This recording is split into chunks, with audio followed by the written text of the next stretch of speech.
আজকে আপনাদের জন্য আমি একটি ভয়ঙ্কর বিদ্যা নিয়ে এসেছি। এই বিদ্যা দিয়ে আপনারা বহু ভয়ঙ্কর ভয়ঙ্কর জিনিস কাটতে পারবেন, যেমন আকর্ষণ, মোহিনী, বশীকরণ, অথবা যদি কেউ জড়িবুটি খাওয়িয়ে বশীকরণ করা থাকে সেটাও কাটবে, এবং ভূত প্রেত যদি চালান করা থাকে সেটাও কাটবে, এবং যদি মায়া করা থাকে সেটাও কাটবে, মায়া বন্ধন করা থাকে সেটাও কাটবে, এবং সর্বপ্রকার চালানও কাটবে। এবং এই বিদ্যা দিয়ে যদি আপনারা জল পরে খান তাহলে আপনাদের শরীরের দশ দূষিত কাটবেই, তার সাথে সাথে বিভিন্ন রকমের আপনারা ফল পাবেন। তো এই বিদ্যাটি হচ্ছে খুবই একটা চমৎকার বিদ্যা এবং খুব একটা ভালো বিদ্যা। তো এই বিদ্যাটা হচ্ছে নিয়মটাও খুব সহজ আর এর কাজও হচ্ছে অনেক।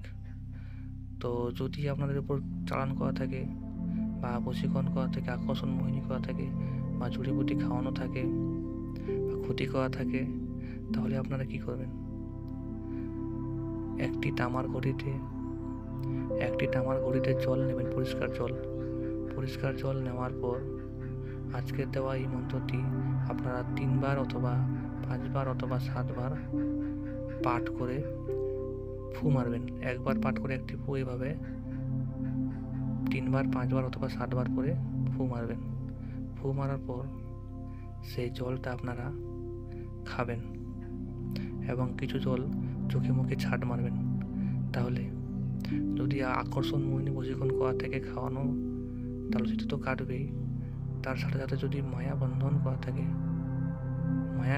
সেটাও কেটে যাবে, এবং চালানো যদি করা থাকে খারাপ দৃষ্টি বা খারাপ কোনো অশুভ শক্তি যদি চালানি করা থাকে, ভূত প্রেত ডাইনি যদি মাসান যদি চালান করা থাকে, সেই চালানটাও কাটবে এই জল পড়ার মাধ্যমে।